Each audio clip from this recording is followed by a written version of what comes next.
Hello and happy new year and welcome to the Movie Pope podcast. Another year, another review, another reaction with us.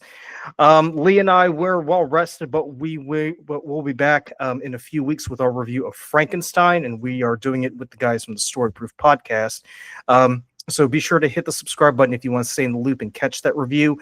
Very long-winded, very in-depth, very argumentative at times, but I would say it was a very fruitful conversation. Don't you think so, Lee? I'd agree with that, especially the long-winded part, because, man, we had a lot to talk about for the Frankenstein movie there. So I will say, no other character has elicited so much discussion as Harlander, right? And this is someone who doesn't even play that big of a role, for the bulk of the movie. So, yep, which was a part of the issue that I think a lot of us had, or at least with people that are familiar with the source material. Yep. So if you want to know what we're talking about, be sure to tune in on January 20th when we come back to regularly scheduled programming after 8 weeks of our review of Alien Earth. But today we are going to be taking a look at the trailer for Christopher Nolan's The Odyssey. Oh, baby. Now this is a movie that we've been waiting for, a trailer for quite a while, because they made the announcement. When was it? Like around spring or early summer of this year, Lee? Yeah, it feels like we've known about it for some time, and I would say generally for like Nolan films, they've in the past kept it very close to the chest as far as what it is. This one felt like maybe we knew a little bit more about it than we normally do for a Nolan film. So definitely very excited to see this. Yeah, because we saw Oppenheimer 2 years ago, 2023, I think. Yeah, gosh.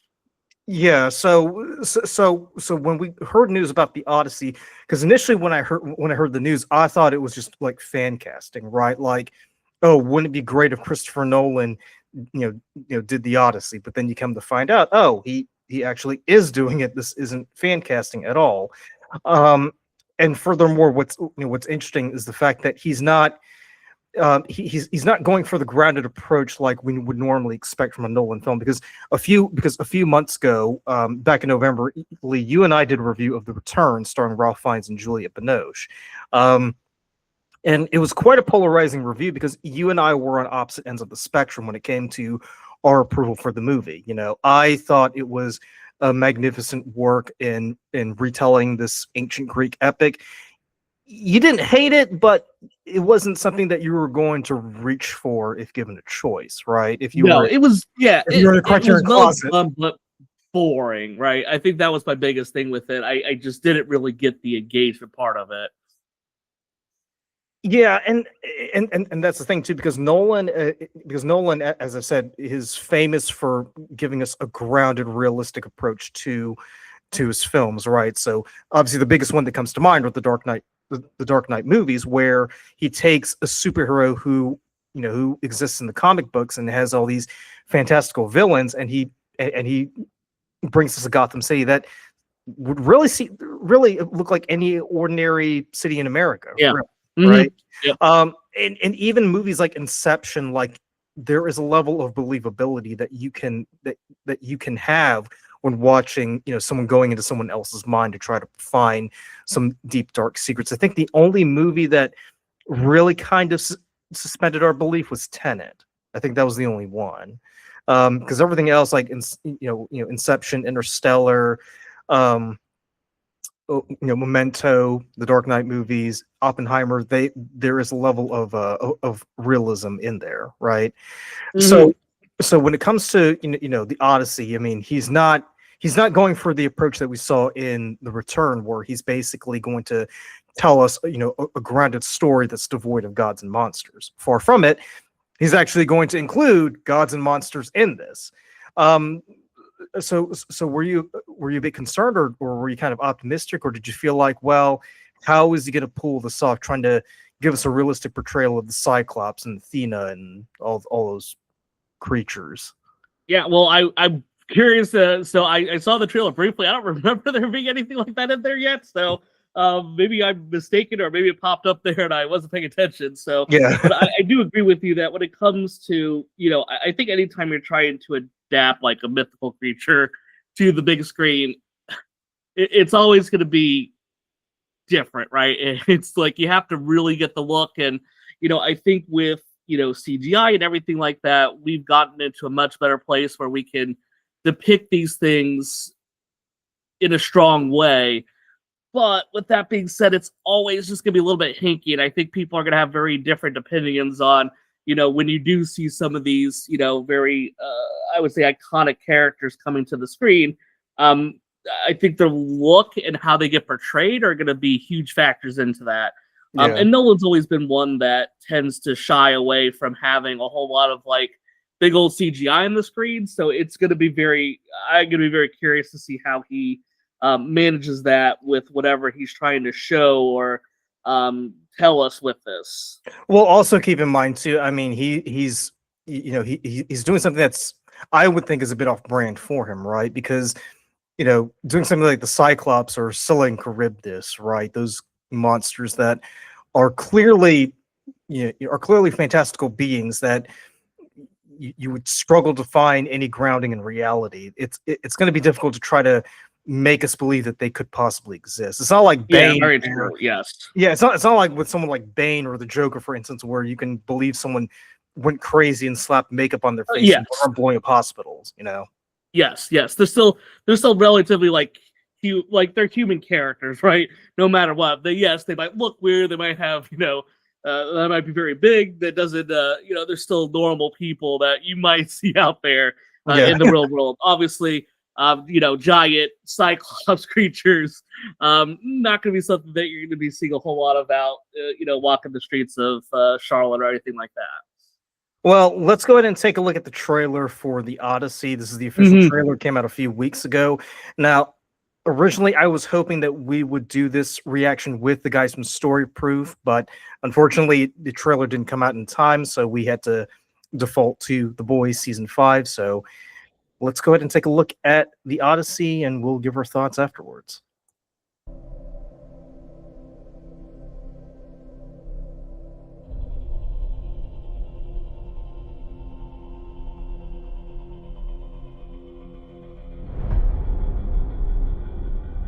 After years of war. Yep. Agamemnon? I don't know. I'm guessing that's Agamemnon. I would say it's Ares, but No one could stand between my men. He does look very big. He doesn't look normal, Yes. There we go. That's what. All right. Well, I guess it's family, right? So yeah. Telemachus and Penelope. Not even me.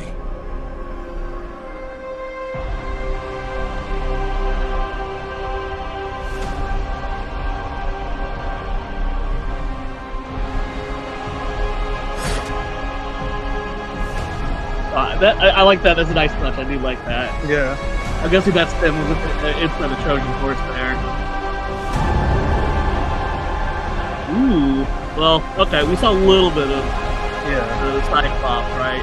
That's him in the underworld, I think. Oh, okay.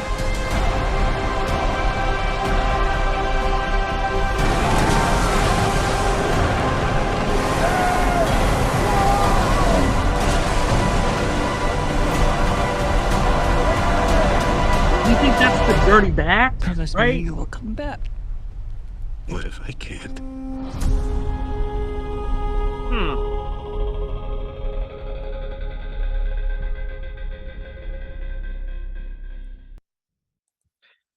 So July 17th. Yeah, I mean there's a lot in there. So we definitely saw the cave and we saw the brief shadow of the Cyclops as he's coming in. But to go back to that, right? Well, I mean, who else is gonna have a giant ass cave? It's true. Yeah, it's true. Yes. I agree. So, I mean, so hold on. Let me go back to this figure here.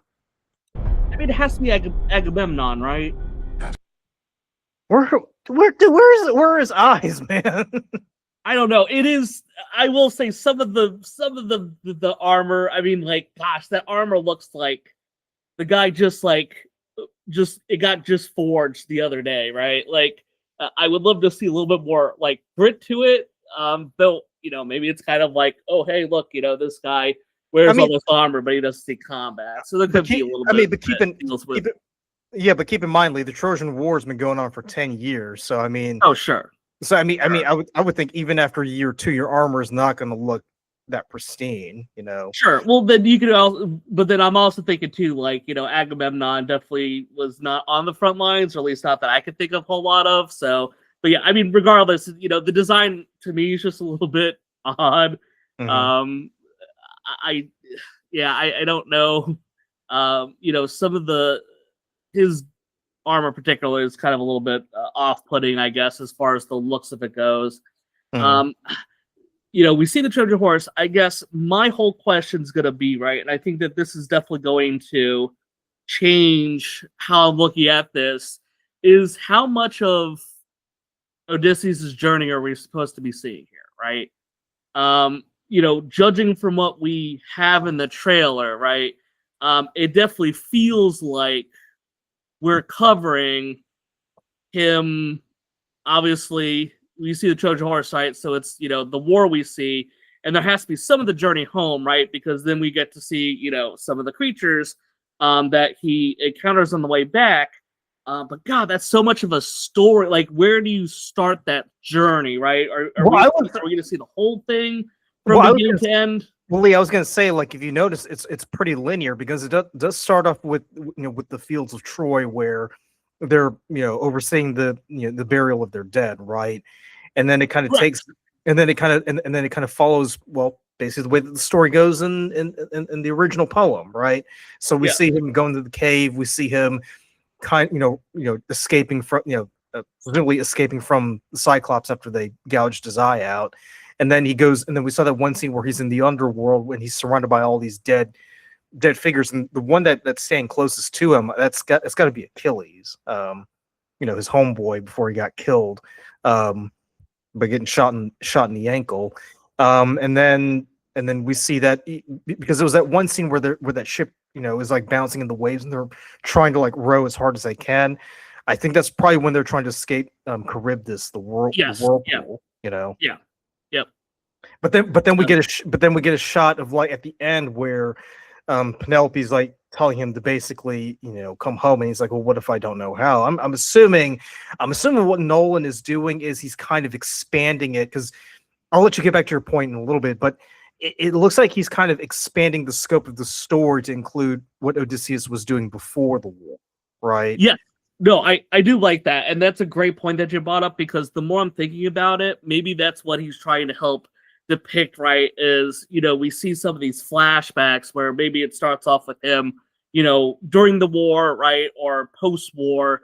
And he's having, flashbacks of this. So we help understand a little bit about kind of his journey home and what he's made commitments for.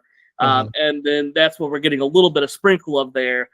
Is just a little bit of that kind of backstory, which makes me wonder, how much time are we truly going to spend in all these events, right? Because, I mean, you have a lot going on there. So you got, the Trojan horse, right? You got the journey back, and then you have, all the events that happen when he actually gets back to his hometown, or, right, Ithaca, right? Yeah. So you have all this stuff as well that's going on. That's a whole lot to cover. So this is one of those films where I don't normally pay attention to it, but I really want to know the length. Like, what is the runtime for this? Because I feel like if you're trying to do this story justice and you're trying to cover as much as it seems like he wants to cover with this, I mean, this is going to be like a true epic, right? Like, this has to be north of 3 hours. Well, but to be fair, I mean, that's typical for what we would expect in a Nolan film, right? Just because when Christopher Nolan does these movies, he's not giving us like the 1 hour, an hour and a half, bit that kind of tells the story. That said, it's an experience when you go to these movies. But to your point though, like the question that I would bring up is, what scenes do you think he's going to put a lot of emphasis on? Because in the Odyssey, I mean, he travels to a lot of different places, right? So he's going to, like, the Cyclops Island. He's going to the Lotus Eaters. He goes to Aeolus, the king of the winds. He goes to the underworld. So just based on the trailer alone, I'm thinking he's going to like at least 3 different places. Like, the three major places that he would go to, and then everything else is kind of just like a brief montage or flash, because we Yeah. know Charlize Theron, she's playing Cersei the witch, right? And Cersei is the one who tells Odysseus in the book, in order for you to find out how to get home, you have to visit the underworld, right? And we saw that scene where he's basically surrounded by all these corpses. So obviously that's going to come into play here, because Cersei kind of leads into the whole underworld episode. Do you think there are any like major events that are going to get more screen time than others, or is he going to try to be a bit more egalitarian in what scenes he wants to include? I mean, I feel like, and now I will admit this, right? It's been a hot minute since I've read, right, the original one, right? And even when we did our review of The Return, right, that obviously plays a very small segment of everything after his journey back, right? Really just focusing on his time in Ithaca. Yeah. I will just default to you as far as where you think it's going to go. As far as like the main things go, I would have to say that if you're trying to truly encapsulate his journey back, right, which looks like this is going to at least have some factor into it. How big, hard to tell at this stage, but in some factor he's going to have to help show this. And I think if you have any type of audience member that knows about this, it's going to be heavily criticized if you're missing the key points, right? So I think that he's going to need to be able to focus that, and he really has to find a way to help, as you pointed out, like, does it become like a quick like flashback of like, oh, this stuff, or is it like, hey, just kind of like you do voiceover? It's like, hey, I had to, fight this or do that for maybe some of the quote unquote lesser moments, just so you have enough time to get to everything. So this is one where, yes, he is known for having like longer fill times. I'm thinking like Tenet was, about 2.5 hours. I'm thinking Inception was just about the same. Thinking about Oppenheimer, right? I think, what was Oppenheimer's runtime? That was just at about 3 hours, right? So, yeah, because remember when we went to go see it, we went in the morning. By the time we came out, it was well in the afternoon. So. Yeah, very true, very true. So, I mean, if you really think about it, right? He's gonna be going through a lot. So, I mean, that runtime, like, God, like, I think it has to be pushed to 3.5 plus to really get there. Which, I mean, I'm totally cool with if we want to have like a true epic, right? Because I can't think of a whole lot of movies that nowadays do something like that, right? And I think that would be a really cool, like, kind of return to form to get that really true fashion epic that's 3.5, 4 hours long that truly feels like an epic. And I think but at the same time, cool to bring that into this. But at the same time, yeah, you can make a 3-hour movie, but it has to be engaging. Like, you have to get the audience, Of course, right? Of course. Because I will direct you to Matt Reeves' The Batman. I mean, that ran for 3 hours, and there were a lot of elements where it kind of felt like maybe we should have like trimmed out some of the fat. You know what I mean? Because it really didn't add to the story, but it only diminished from it, right? So I'm not saying that Nolan will fall into that same trap, but I'm saying I think it's one of those things where the buyer has to be aware of what they're getting into when they get that ticket to go see Nolan, right? Because, for something like the Odyssey, I mean, this is a story that spans close to, 4,000 years, right, of human history.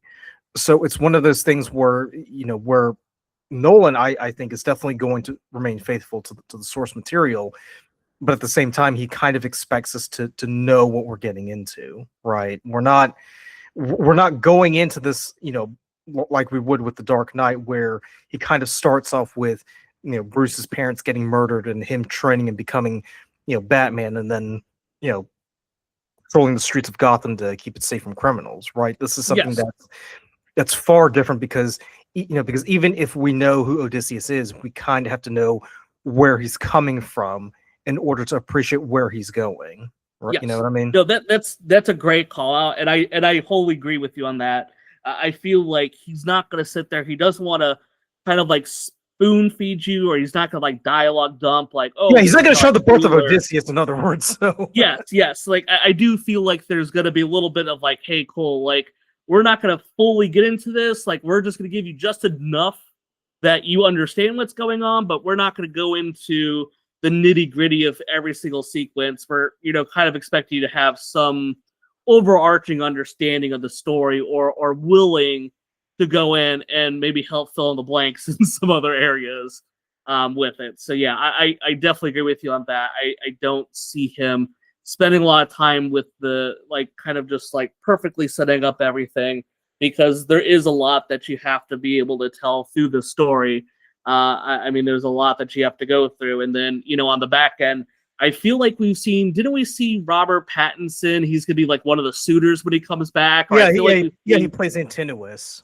Yes, thank you. So, so that's another thing, right? How much time are you going to spend on the back end? Because we have a version of that, right? The Return, that solely focuses on that. That was a full-length movie in itself. There's just there's a lot out there that you're gonna have to figure out. Are we gonna see some of the other really cool creatures out there? How does he envision the sirens and stuff like that? I just think that there's just so many cool things that you can kind of help talk about with that.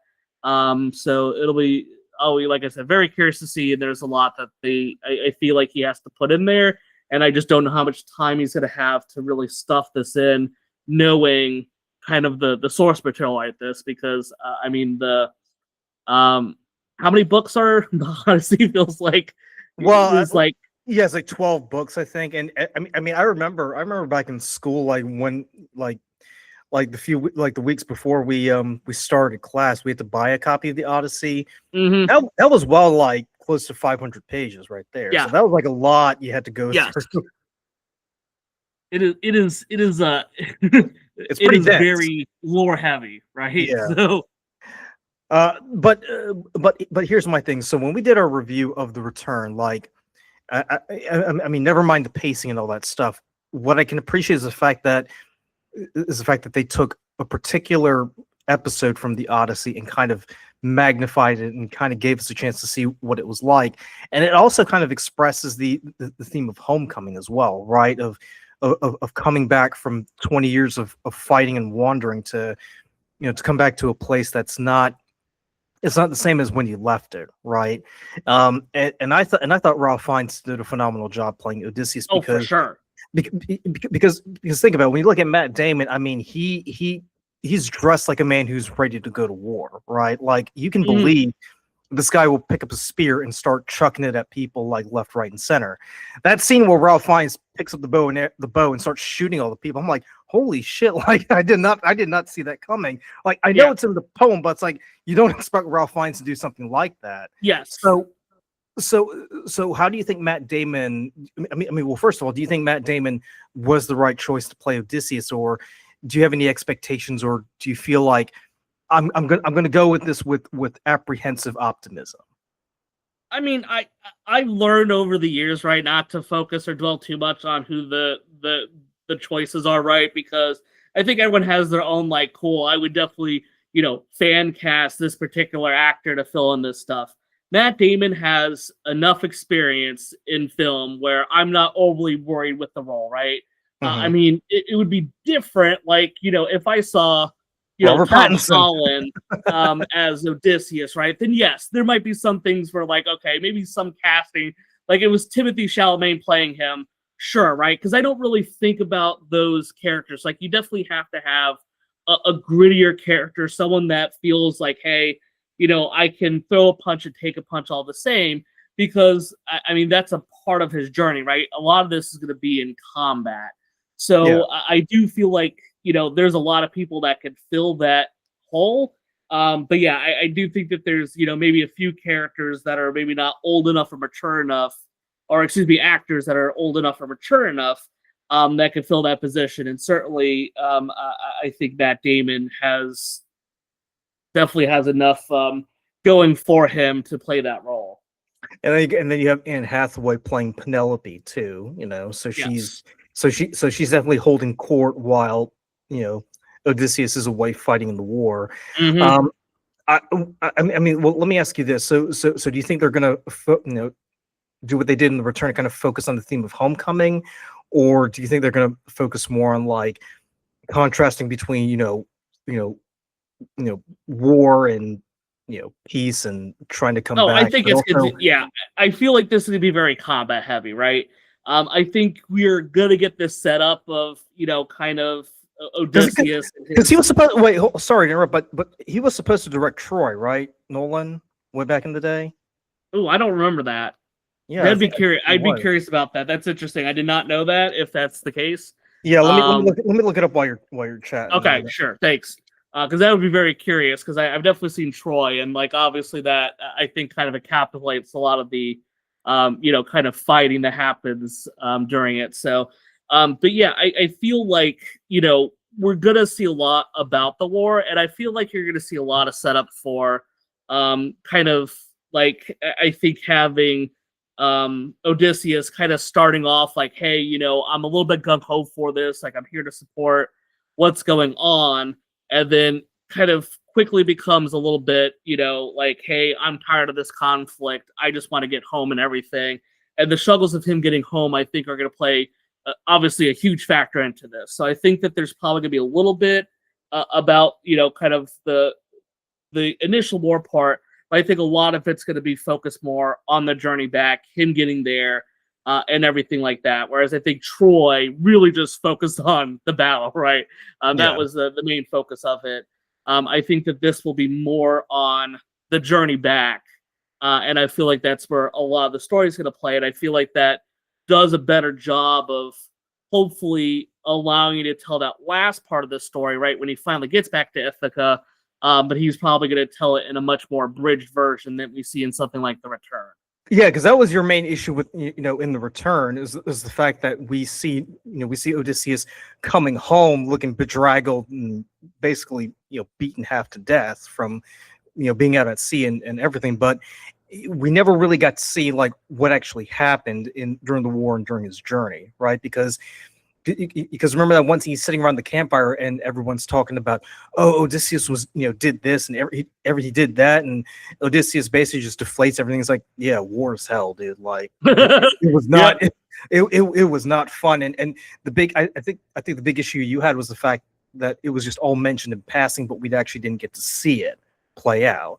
And I think that's something you said that you wish that the director had done more of, was to kind of have Ralph Fiennes kind of get involved in the Trojan War and kind of see the things that he did and the things that he saw being done to make him. Yeah, I felt like it would be more engaging as an audience to have more of that stuff, because like I said, I did find most of kind of what was told to be cumbersome. It felt like very much like, hey, cool, how many times can we show him being, downtrodden? Like it felt like it took a long time to get going.